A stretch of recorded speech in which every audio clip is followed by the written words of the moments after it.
Hello, my name is Mark Walker and this year I directed Zach Braff's play All New People. This is what happened. At the start of the year I created 3 aims for my project to achieve. Firstly, to create a performance that makes the audience both laugh and become emotionally invested in the characters. Secondly, I wanted to use the knowledge of theatre that I have gained over the last 3 years to create a coherent, professional production. And finally, I wanted the journey to be a learning process rather than just showing off what I can do. With little knowledge on directing for film, applying for licenses and photo editing for promotional media, I knew that I wanted to do something I had never done before, and that was to direct a full-length play. Term 1, I focused on filming. Term 2 was filming and blocking each scene. Term 2 after reading week was editing the 4 films and rehearsing, experimenting with the characters in various ways. Term 3 was the week before the performance, so rehearsing with all the props. My audience was a full theatre of the general public. I knew that the vast majority would be basked by university students, but as I had bought the rights to the play, this meant that the production was open to the public. The style of All New People echoes the style of Zach Braff's 2004 comedy drama film Garden State. The film delves into both comedic elements and dark emotional scenes.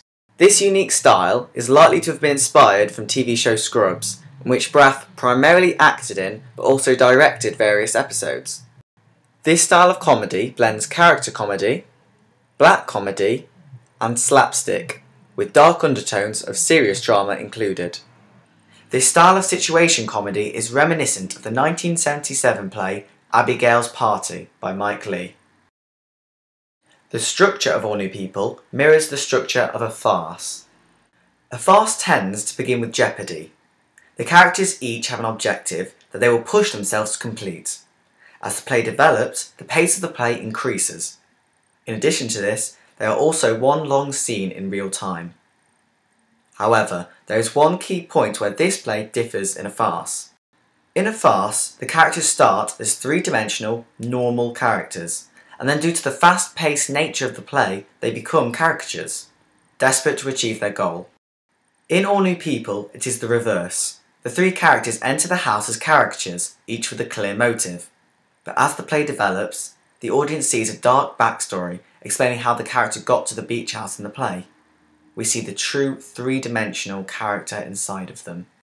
Whereas Emma, Myron and Kim are cartoons, over-the-top, exaggerated, one-dimensional, Charlie is not. He merely reacts to the ridiculousness of the other 3 characters. Throughout history, the concept of a double act or comedy duo has rarely changed. The humour comes from the conflict between the characters and the difference in personality between them. Charlie is what is referred to as the straight man. It is Charlie's role to make the audience laugh through sarcastic, frustrated or shocked reactions. You just don't strike me as a fighter pilot. You're just a little Jewy. That makes absolutely no sense. No, I'm not shooting you. Yeah, I'm going to have to get all this sorted out. To describe my style of directing, I think the best word is one made up by Lewis, an amalgamation of director and actor. Director. Because I've been brought up with acting all my life, I use this acting experience in my approach to directing. Often when I wanted one of the actors to say something, move across the stage or gesture in a particular way, I'd come onto the stage and demonstrate exactly what I meant. I felt that doing this made it clear to the actors the point I was trying to make. I feel I had good communication with my actors, and that made it easier to take my ideas and have them transferred into the acting because I was so hands-on as a director. And, as I have discovered, good communication between director and actors is key to making a production work. This year I've become a massive fan of improvisation. I feel it fully immerses the actor into the character and creates a much more truthful performance. It forces the actor to really get into the mindset of the character. Really big dick. I didn't expect that. You're so offended. Don't touch it. I wasn't going to touch it. I don't see a big deal. I did it in a flower pot, okay? It's in the corner. So if you had kids, what colour would their passports be? Red? Maybe. Red? Not blue? Blue?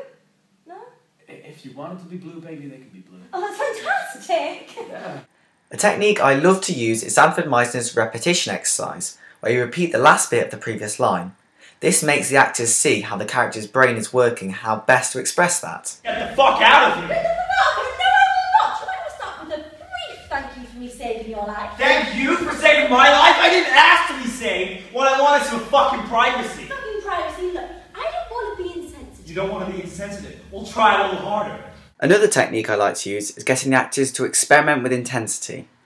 By overdoing their lines tenfold, they can then scale it down to find an appropriate level for the scene. God, Bugsy, one last chance of talking you out of it. God. Don't you believe in fate? What's your name? What's your name? Lastly, another technique I used is called crashing by Eric Morris, where I asked the actors to interrupt the previous person's line. This worked perfectly for Myron and Emma's argument, as it created a more aggressive fight with more energy, which is what I wanted. A piece of shit like you. It's not the full story though, is it? No, Myron, I'm begging you, I'm begging you. Here's an Myron. epilogue. I promise I can love you. I wanted the actors' costumes to reflect the characters' personalities.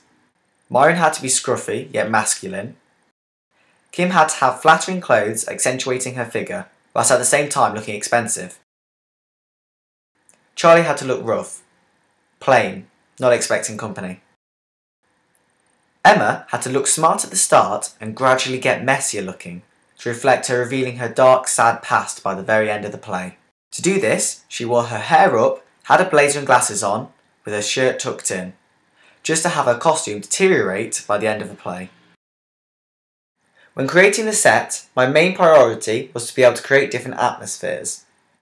At the start of the play, the 4 characters with wildly different personalities are bouncing off each other and it's manic.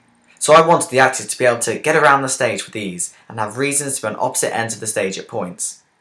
However, later on, as the characters have more intimate moments between them, I wanted them to be close together, as friends around a table. That way, it is much more powerful when Myron has his big, final, angry outburst and the space suddenly becomes big again.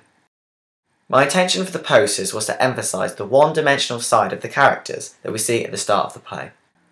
Kim is slutty, Myron is cocky, Emma is stoned, and Charlie is unhappy. The colourful backgrounds mirrored the light-hearted and fun nature of the play. I wanted all furniture and stage props to have an African theme to them. This gave the living room set a particular atmosphere, rather than just having random props about everywhere. The only one I had to physically make was the African art piece where beads scattered across the stage. It was important that the actors messed up the room with their personal props throughout the play, so the set was a complete mess by the end. I didn't actually do the filming or the editing for All New People. I gave this responsibility to Jacob Booth, a film student. He taught me a lot about the difference between directing and acting for film compared to theatre, and this help was invaluable. However, he allowed me to take charge of the overall direction of the films. I storyboarded half the films, shot by shot, and directed all 4, which ensured that the end product would be exactly how I wanted. Jacob also allowed me to make odd edits to each video to ensure I was happy. When scouting for the locations, things we had to look out for were background noise, mixing artificial and natural lighting, and whether it was a large enough space to film in. I wanted the 4 films to be similar in a few ways, to unite them in some way, so they're not just 4 random videos, but feel more like they're part of one big project. All 4 films have background sound effects that start before the visuals appear on screen. Birds singing outside, 2 people having sex, school children playing, and air traffic. This grabbed the audience's attention to the screen before the visuals had even started. They also all end in an abrupt manner. Each of these 4 events are huge for each of the characters. It's the reason they're all in the same living room in the play. The reason I wanted them to be cut off is it allows the image to be ingrained into the audience's mind. It stays with them even when the play continues, just like it does for the characters. I also wanted each of the films to feel different in ways too, and I did this by giving each film a different colour scheme. Red, blue, yellow and green. This created 4 completely different atmospheres as the characters are coming from very diverse backgrounds. I did this through the use of lighting, the colour of set, and the costumes. After recently watching TV show Breaking Bad, I learnt how far executive producer Vince Gilligan goes to create beautiful cinematography and the importance of it. For the theatre side of the play, I was really happy with the overall pace of the play, as I was worried that the play would feel too quick and choppy throughout due to the script changes I made to shorten the production. I was also happy with the animated style of the play, which only truly came to life recently when the actors really pushed themselves to become caricatures. For the films, the shots I really like are the slow zoom in during Myron's realisation and the high up shot looking down on Charlie as for the first time he makes a connection with God. I'm also really proud of the whole blocking of Kim's film, as it was really difficult because they had to look naked and then get dressed throughout the film. I had one rehearsal and my plan was for the actors to drink during the rehearsals so we could see what they were truly like after drinking. Unfortunately, it's harder to have a professional rehearsal whilst drinking copious amounts of alcohol than I had expected. This attempt at a method acting rehearsal could have been planned much better with better organisation on my behalf. The first film with Emma had some of the most beautiful shots due to being outside, but also had the worst sound for the same reason. If I did the project again, I'd be wary about filming outside, and if I had to, I'd ensure it's not windy at all and filming was done completely out of sight of cars. To conclude, I'm very happy with the final product of my project. I feel I hit all three of my aims. I stuck to a structure which I said I would, and put on a production appropriate for my audience. I took the play I reviewed 26 months ago and made it my own. And I feel like that is the biggest achievement of my university degree. Thank you for watching.